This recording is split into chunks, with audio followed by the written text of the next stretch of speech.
आप सबको प्रभु यीशु मसीह के मीठे नाम में सलाम। आइए हम दुआ में अपने सिरों को झुकाएंगे और दुआ में जाएंगे। Hallelujah, hallelujah, hallelujah. दयालु कृपालु परमेश्वर पिता, आपका धन्यवाद हो, आपकी स्तुति हो, आपकी आराधना हो प्रभु इस सुंदर समय के लिए जो पिता परमेश्वर आपने हम सभी के जीवन में दिया कि हम पिता परमेश्वर आपके हजूरी में आएँ और आपके वचनों से सीखें। प्रभु आज का जो भी वचन हो पिता परमेश्वर वो हम सब के लिए आशीषों और बरकतों से भरा हो और हम सिर्फ सुनने वाले ही नहीं परंतु पिता परमेश्वर उस वचन के अनुसार हम अपने जीवन को पिता परमेश्वर व्यतीत करें और आपसे आशीषें और आपसे बरकतें पाने वाले हो सकें। प्रभु जितने भी जन ऑनलाइन जुड़ते हैं प्रभु जी और जो आपके वचन को सुनने जा रहे हैं प्रभु, हर एक को आशीष और बरकत देना पिता परमेश्वर पिता। बाकी के समय को हम आपके सामर्थी हाथों में रखते हैं। प्रार्थना प्रभु यीशु मसीह के नाम से मांगते हैं, आमीन। आइए हम वचन की तरफ जाएंगे जो लिया गया है सभोपदेशक और उसका 12 अध्याय और उसकी 13 और 14 आयत मैं आप सबके लिए पढ़ूंगी। यहाँ इस प्रकार लिखा है, सब कुछ सुना गया, अंत की बात यह है कि परमेश्वर का भय मान और उसकी आज्ञाओं का पालन कर, क्योंकि मनुष्य का संपूर्ण कर्तव्य यही है। क्योंकि परमेश्वर सब कामों और सब गुप्त बातों का चाहे वे भली हो या बुरी न्याय करेगा। ये परमेश्वर का वचन है, इसके पढ़े और सुने जाने पर आशीष और बरकत हो, आमीन। आज जिस बात पर हम डिस्कस करने वाले हैं या जिस बात पर हम बातचीत करने वाले हैं परमेश्वर के वचन से है वो है कर्तव्य के बारे में। कि परमेश्वर पिता ने हमें जो काम सौंपा है, हमें जो कर्तव्य सौंपा है, हमें जो जिम्मेदारी सौंपी है उसको हमें निभानी है। और सिर्फ एक जन को ही नहीं निभानी उस काम को, उस कर्तव्य को, लेकिन हर एक इंसान जो परमेश्वर पिता पर भरोसा रखता है। और जब बात आती है कर्तव्य की, काम की, जिम्मेदारियों की, तो हम देखते हैं कि परिवार में हर एक की अलग अलग जिम्मेदारियां हैं। अगर एक परिवार में 4 जने हैं, 5 जने हैं, तो सबकी अलग अलग काम ठहराए गए हैं।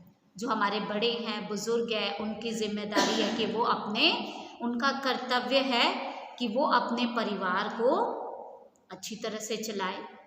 उनकी जो भी ज़रूरतें हैं उन सारी ज़रूरतों का वो ध्यान रखें और टाइम टू टाइम उनको जो भी चीज़ें चाहिए वो सारी चीज़ें ले आकर अपने बच्चों को, अपने परिवार को दे, क्योंकि वो उनका कर्तव्य है और वो अपने कर्तव्य को बहुत ही अच्छी तरह से निभाते हैं और उस काम को वो करने के लिए वो बहुत ही ज़्यादा मेहनत करते हैं। तो हम देखते हैं कि एक परिवार के जो कर्तव्य हैं वो हर एक जन अच्छी तरह से निभाता है। अगर हम देखते घर में हमारी माँ हैं तो वो भी अपने कर्तव्य को बड़ी ही ईमानदारी और वफादारी से निभाती है।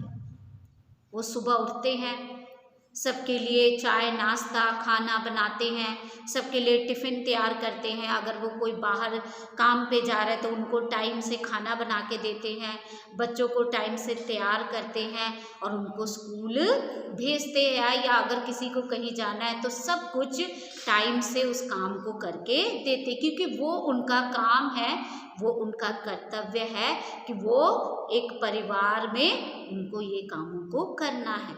और अगर हम बात करते हैं बच्चों की तो हम देखते हैं कि बच्चों के भी बहुत सारे कर्तव्य हैं कि उनको अपने माता पिता के आज्ञा के अधीन रहना है, अपने माता पिता की बातों को मानना है और वो हमसे जो भी काम करवाना चाहते हैं या हमारे लिए उन्होंने जो भी काम ठहराया है उसको करना है।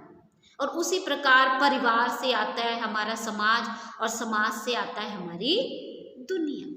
और हर एक के लिए जिम्मेदारी ठहराई गई है कि जो भी इंसान को जो भी काम मिला है, जो भी जिम्मेदारी मिली है, उसको वो बहुत ही ईमानदारी, वफादारी और परमेश्वर के डर और परमेश्वर के भय में उन सारे कर्तव्य को निभाए। और आज जो परमेश्वर का वचन हमसे और आपसे बातचीत करना चाहता है, जो हमने सब उपदेशक में पढ़ा, तो हम यहाँ पर बहुत ही साफ और स्पष्ट तरीके से परमेश्वर का वचन कहता है कि मनुष्य का संपूर्ण कर्तव्य क्या है। और मैं दोबारा पढ़ूंगी, लिखा है, सब कुछ सुना गया, अंत की बात यह है कि परमेश्वर का भय मान और उसकी आज्ञाओं का पालन कर। यहाँ पर दो बातों के विषय में बताया जा रहा है। पहला है कि इंसान का कर्तव्य क्या है। जो इंसान प्रभु यीशु मसीह पर भरोसा रखता है, उसका कर्तव्य है कि वो अपने परमेश्वर का भय माने, उसका डर अपने हृदय में बनाए रखे। क्योंकि जब परमेश्वर का डर किसी इंसान के अंदर होगा और वो तभी जाकर उन सारे बुरे कामों को करने से डरेगा जो परमेश्वर नहीं चाहता है कि उसका प्रियजन, उसकी संतान, उसके बच्चे उन सारे कामों को करें। लेकिन जब किसी इंसान के अंदर परमेश्वर का डर, परमेश्वर का भय नहीं होता है, तो उसके मन में जो चाहता है वो करता है। और यहाँ तक कि किसी की बुराई करने से भी वो इंसान नहीं डरता। क्यों नहीं डरता? क्योंकि उसके अंदर अभी भी परमेश्वर का वो प्रेम नहीं है। क्योंकि जिस इंसान के अंदर परमेश्वर का प्रेम होगा तो ऑटोमेटिकली उसके अंदर उसका भय आ जाएगा। क्योंकि हम देखते हैं जो बच्चे अपने माँ बाप से बहुत प्यार करते हैं और इसीलिए वो उनका भय मानते कि नहीं, अगर मैं कुछ गलत काम करूँगा तो मेरे मम्मी पापा मुझे पनिशमेंट देंगे, तो मुझे उनके आज्ञा के अनुसार अपने जीवन को बिताना है। इसी प्रकार हमारा परमेश्वर पिता है, वो भी कहता है कि अगर तुम परमेश्वर के बच्चे हो, अगर तुम परमेश्वर की हजूरी में चलने वाले लोग हो, तो तुम्हारे अंदर परमेश्वर का डर होना चाहिए। फिर तुम चाहे जो भी काम करो, सबसे पहले आपने सोचना है कि जो मैं काम करने जा रहा हूँ या जो मेरे दिमाग में चल रहा है या जो मैं बात किसी से करने जा रहा हूँ, क्या ये मेरे लिए या परमेश्वर ने मुझे जो सिखाया है उसके अनुसार है कि नहीं। और दूसरी बात, परमेश्वर का वचन कहता है कि उसके आज्ञा का पालन कर। हमें उसके आज्ञा में बने रहना है। वो हमें जो कुछ भी सिखाता है, वो हमें जो कुछ भी बताता है, हमें उसके हर एक बातों का पालन करना है। क्योंकि जब हम उसके आज्ञा का पालन करेंगे तभी वो जाकर हमसे खुश होगा और हमें आशीषें और बरकतें देगा। लेकिन अगर हम उसकी आज्ञा का पालन नहीं करते हैं, अगर हम उसके बातों को मानते नहीं हैं, उसके अनुसार अपने जीवन को नहीं बिताते हैं, वो हमें बोलता है एक दूसरे से प्यार करो, एक दूसरे की मदद करो, एक दूसरे के लिए खड़े हो, एक दूसरे के लिए आप सहायता करो। लेकिन अगर हम उन सारे कामों को नहीं करते हैं और हम उसके विरोध चलते हैं, इसका मतलब है कि हम अपने परमेश्वर के जो कर्तव्य उसने हमें सौंपे हैं उसको हम नहीं निभा रहे हैं,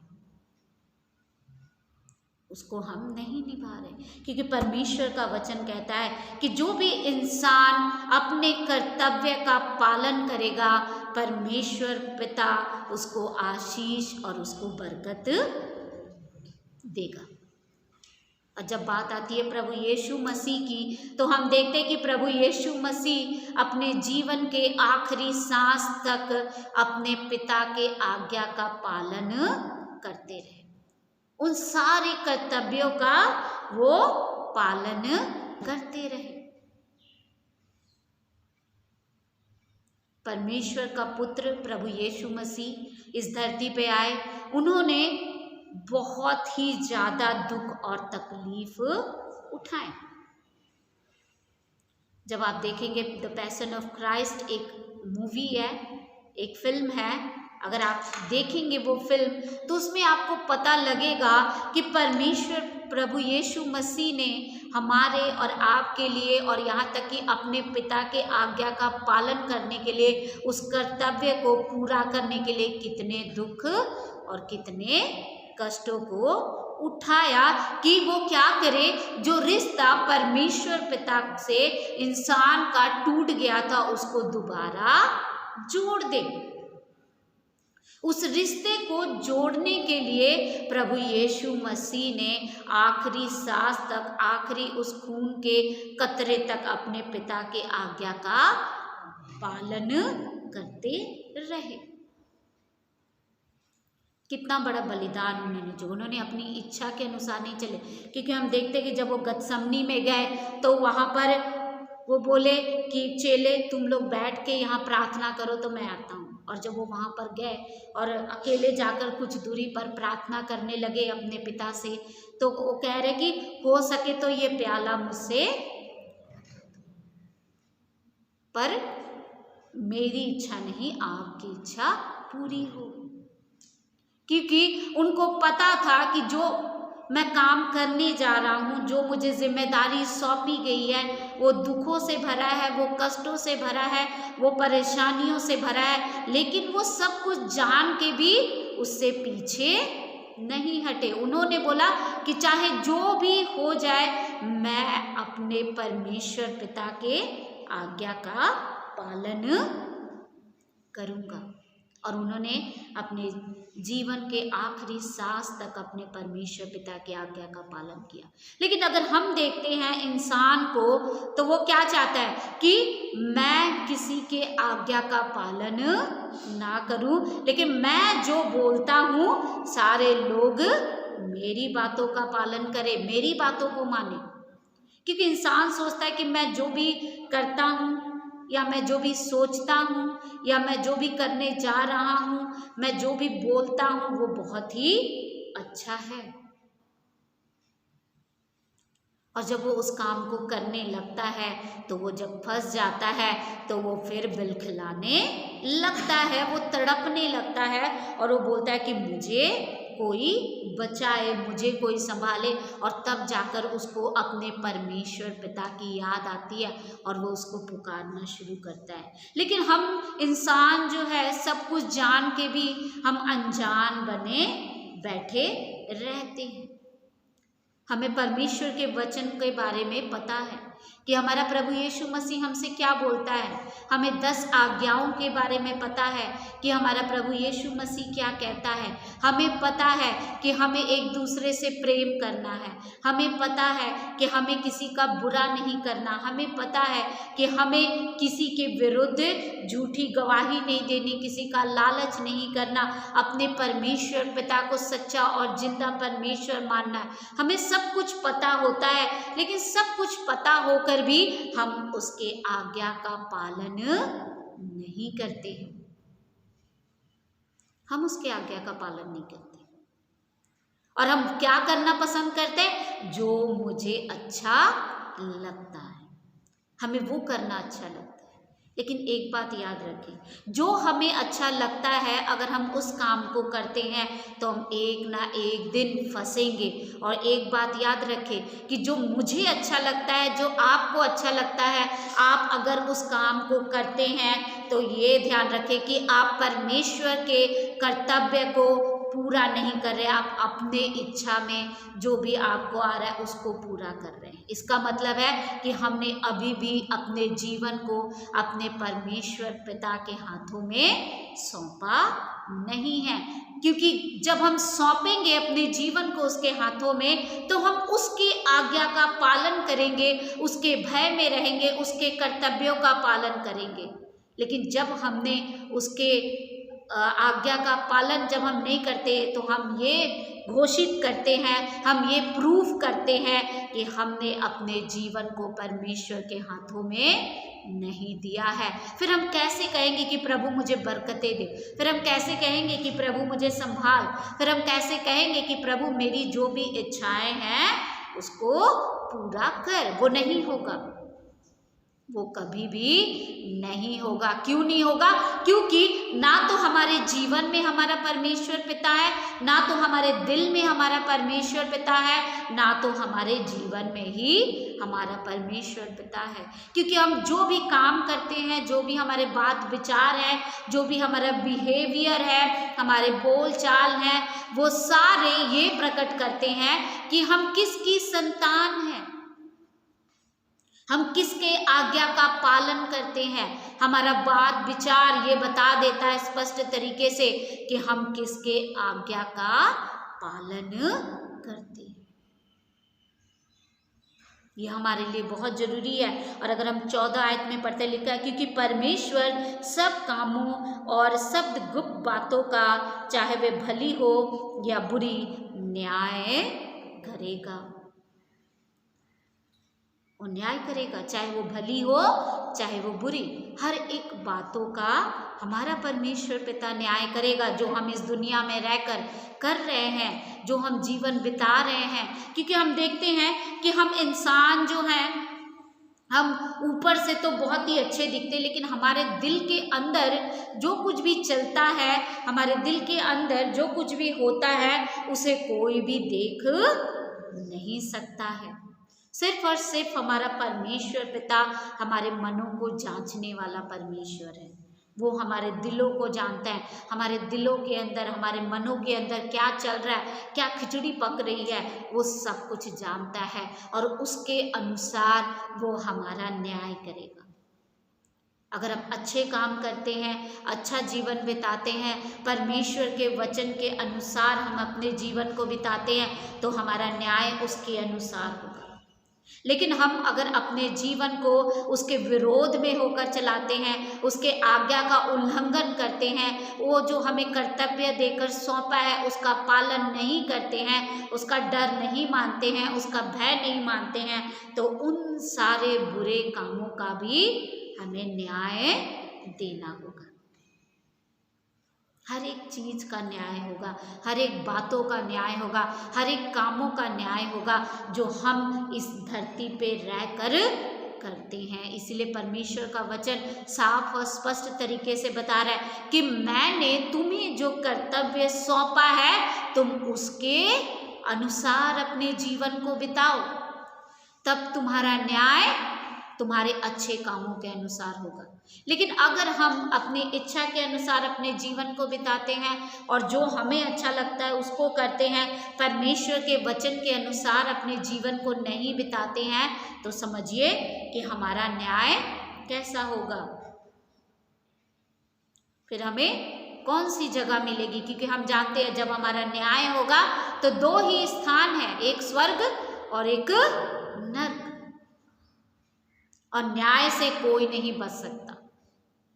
हम ये नहीं कह सकते कि हम बच जाएंगे, कोई नहीं बचेगा।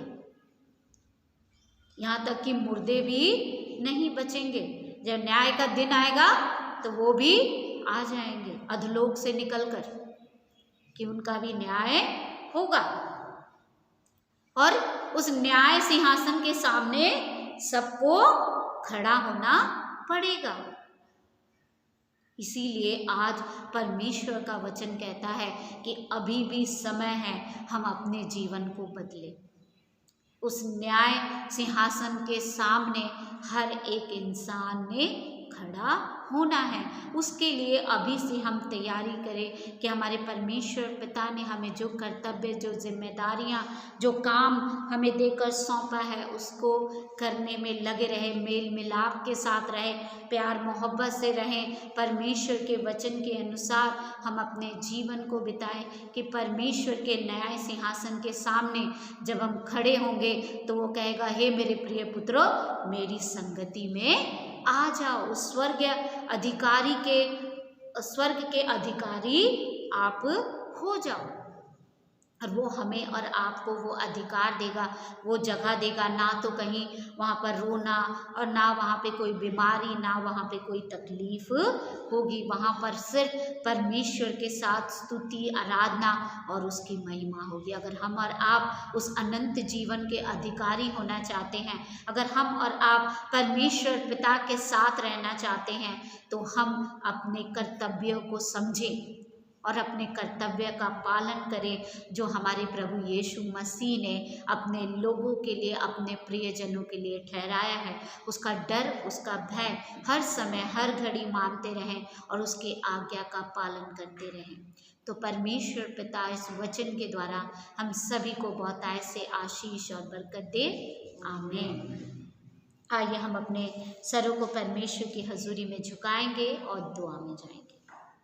Hallelujah, hallelujah, hallelujah. दयालु कृपालु परमेश्वर पिता, मेरे महान परमेश्वर, आप सच्चा परमेश्वर हो, आप जीवित परमेश्वर हो। प्रभु, हम आपके महान नाम को धन्यवाद देते हैं इस सुंदर समय के लिए, आपके कृपा के लिए, आपकी दया के लिए प्रभु जी, जो आपने कुल मानव जाति पर किया। प्रभु, आपने अपने जीवन के आखिरी सांस तक प्रभु अपने पिता के कर्तव्यों का पालन करते रहे प्रभु जी, और पिता परमेश्वर पिता के दाहिने जाकर बैठ गए। प्रभु, हम प्रार्थना करते कि आज जो वचन हमने सुना कि मनुष्य का कर्तव्य है कि उसका भय माने और उसके आज्ञा का पालन करे, यही तो मनुष्य का संपूर्ण कर्तव्य है पिता। प्रभु, होने दो कि जो भी वचन आज हमने सुना, उस वचन के अनुसार हम अपने जीवन को बिताएं, आपके डर और आपके भय में, आपके आज्ञा पालन में हम अपने जीवन को बिताने वाले हो सके। खास करके हम प्रार्थना करते हैं प्रभु, हमारी कलीसिया के ऊपर रहम करो प्रभु जी।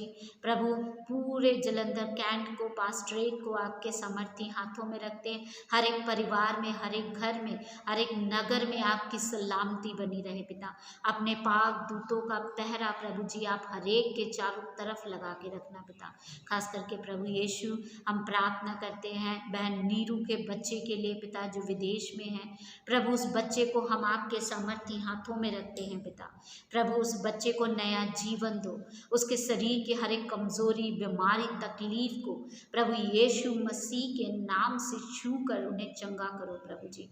और उस बच्चे को पिता नया जीवन दो प्रभु, कि वो बच्चा खड़ा हो और आपके पाक और पवित्र नाम को जलाल देने वाला हो सके। प्रभु, उस बच्चे के ऊपर रहम करो, उसे नया जीवन दो पिता परमेश्वर। प्रार्थना करते हैं मेरे दयालु कृपालु परमेश्वर पिता, जो बीमारी के हालत में है पिता, लोग उनके ऊपर शिफा और अपने चंगाई भरे हाथों को रखो, और यीशु मसीह के सामर्थ्य नाम में पिता हर एक को चंगाई दो। खास करके प्रार्थना करते हैं हमारे किसान भाई, जो पिता प्रोटेस्ट कर रहे हैं, अपने हक की लड़ाई लड़ रहे हैं प्रभु। प्रभु यीशु, आप उनके पिता परमेश्वर अंग संग हो लो पिता, और जितने भी लीडर्स हैं उनके दिलों में बातचीत करो प्रभु जी, कि वो पिता परमेश्वर यीशु मसीह के नाम से प्रभु जी उनके मांगों को पूरा करें और आपके नाम को जलाल मिले। प्रार्थना करते हैं हमारे भारत देश पर रहम करो प्रभु जी। इस कोविड-19 को हमारे भारत देश से, पंजाब स्टेट से, हमारे सूबे से यीशु मसीह के नाम से दूर करो, और अपनी हिम्मत और अपनी ताकत दो हर एक इंसान को पिता, हर एक इंसान को इस वायरस से पिता बचाना प्रभु, और हर एक की रक्षा करना, हर एक तरह के इन्फेक्शन से प्रभु जी हर एक इंसान को बचाना।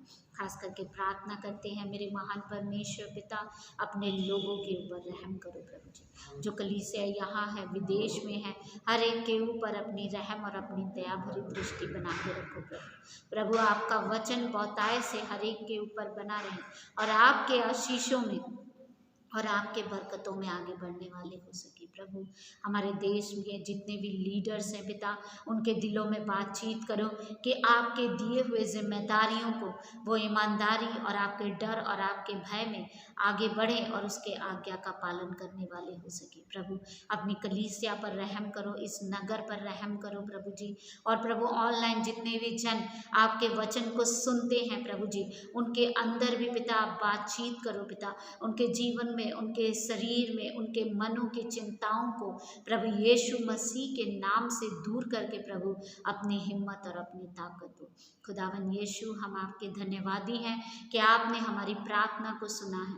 फिर से प्रभु जी हर एक जन को आपके सामर्थ्य हाथों में रखते हैं। आपके धन्यवादी हैं प्रभु जी कि आपने हमारी प्रार्थना को सुना है।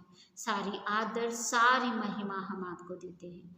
विनती उद्धारकर्ता प्रभु यीशु मसीह के नाम से मांगते हैं, आमीन। ऐ हमारे बाप, आप जो आसमान पर हैं, आपका नाम पाक माना जाए, आपकी बादशाहत है, आपकी मर्जी जैसे आसमान पर पूरी होती है ज़मीन पर भी। हमारे रोज़ की रोटी आज हमें बख्श दे, जैसे हम अपने कसूरवारों को माफ़ करते हैं। हमारे कसूर हमें माफ़ कर, हमें आजमाइश में ना पड़ने दे, बल्कि बुराई से बचा, क्योंकि बादशाहत, कुदरत और जलाल हमेशा तक आपका है, आमीन। बाप, बेटा और पाक रूह के नाम से, आमीन। आप सबको मेरा सलाम। परमेश्वर पिता आप सबको बहुत आशीष और बरकत दे।